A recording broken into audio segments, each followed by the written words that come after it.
Hey everybody, I'm David with Bolivar Live, and welcome to another Wednesday morning, 6 a.m. and Ask Me About Bolivar. You know, for the last 3 weeks now, we've been talking about, or 2 weeks, we've been talking about Fort Travis, and this is a 5-part series. This is week 3. And so we're getting into the batteries of Fort Travis. The first one was a general overview. Last week we talked about Battery 236, and today we're going to talk about the Kimmble Battery. You know, Fort Travis is one of those locations that if you haven't been there and you're in Southeast Texas, it's definitely a place to see. Not only its elevation shows off Galveston Bay, the ships, tankers, and cruise ships, but the Texas history that it holds. And that's why I was excited when we started working on these, and want to thank Judith Rinks for helping me in the history of Fort Travis. She's got a book coming out, and we talked about it last week, but I go through and write up everything, and then she goes through and checks it, probably corrects some of my spelling too. But I just want to thank Judith and then Ralph Stencil for all the work he's done out at Fort Travis. And we're working on seeing when we can get the fort open, maybe the 1st of 2024, to you to come down and see inside. But you can go to our website, BolivarPeninsulaTexas.com, or look up Fort Travis, Bolivar Peninsula, and we actually have a 360 walkthrough, 3D or 4D walkthrough of Battery 236, and we're working on getting the Kimmble battery up. So let's take a dive today in the history, the build, look inside and out of the Kimmble battery. Guardians of the Gulf, the untold story of Battery Kimmble at Fort Travis. In the midst of changing times for naval warfare during the early 20th century, coastal defenses faced a pressing need for upgrades. The year 1915 marked a turning point, prompting the establishment of 2 12-inch gun batteries at the Galveston forts, Battery Hoskins at Fort Crockett, and now unique Battery Kimmble at Fort Travis. Today we take a look into the fascinating history of Battery Kimmble, recounting its construction, its distinctive features during World War I, and its remarkable survival through the turbulence of World War II. The evolution of coastal defenses. As battleship designs evolved with heavier armor and more potent ordnance, the necessity for enhanced coastal artillery became evident.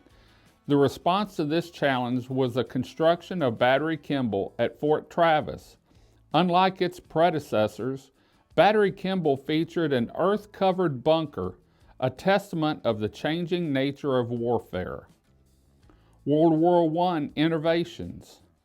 Battery Kimmble stood out from its predecessors due to its advanced design. The earth-covered bunker housed rooms for powder, shell storage, plotting, generators, switchboards, and even latrines.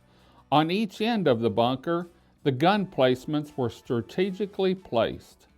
Construction on Kimmble Battery commenced in August 1917, and by May 1922 it was officially transferred to the artillery. The mythical tunnels of Fort Travis. Over the years, myths and legends surrounded Fort Travis, particularly tales of the tunnels beneath its surface. However, the truth is more intriguing. Battery Kimmble indeed had tunnels, but not for the fantastical purposes rumored. 2 small mechanical instrument tunnels in Battery Kimmble facilitated communication and control cables between the plotting rooms and gun emplacements, a testament to the intricate planning of the battery. World War II challenges and unique preservations.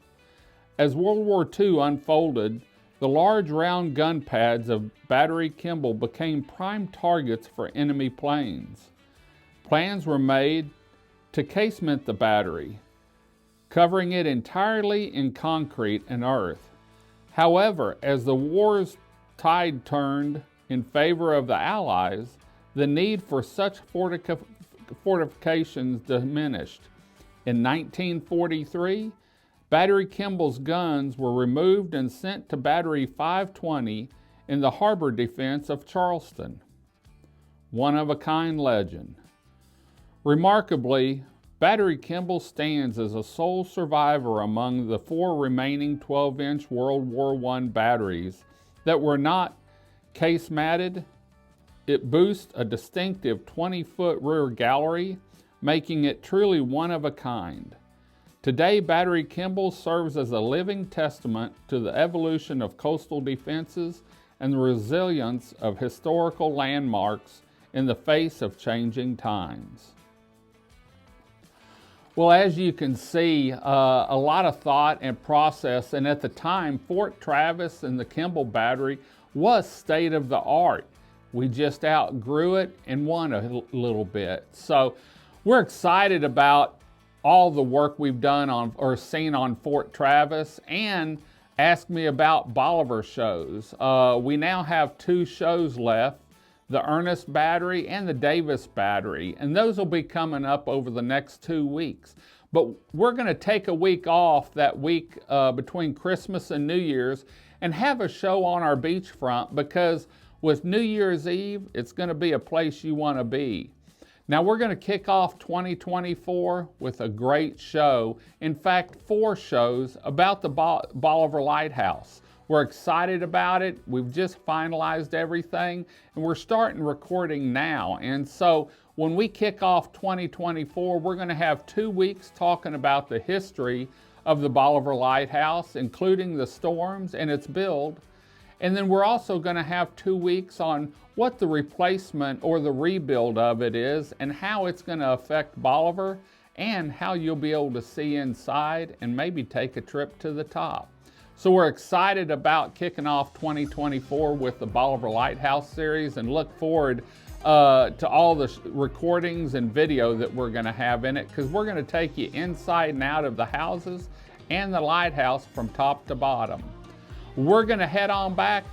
We'll be back next week on Wednesday morning at 6 a.m. with another Ask Me About Bolivar. This time we'll be covering the Ernest Battery. Until next time, I'm David with Bolivar Live. Y'all have a great day, great week. Come see us. God bless, and bye-bye. The Big Store, located at 2385 Highway 87 in Crystal Beach, Texas, on Bolivar Peninsula. If you're on Bolivar Peninsula and you need anything, stop by the Big Store, where you'll be greeted by a staff of smiling faces and a staff that's eager to help you find what you're looking for. The Big Store is a fully stocked grocery store with fresh fruits and vegetables, meat department with hand-cut steaks, canned goods, dairy products, frozen foods, and beer and wine. The Big Store is also home to a gift shop, camping and fishing supplies, RV supplies, tools and hardware, and home goods, all under one roof. The Bolivar Peninsula Superstore, like they say, if the Big Store doesn't have it, chances are you really don't need it. For more information on the Big Store and their weekly sales ad, please visit www.thebigstore.us.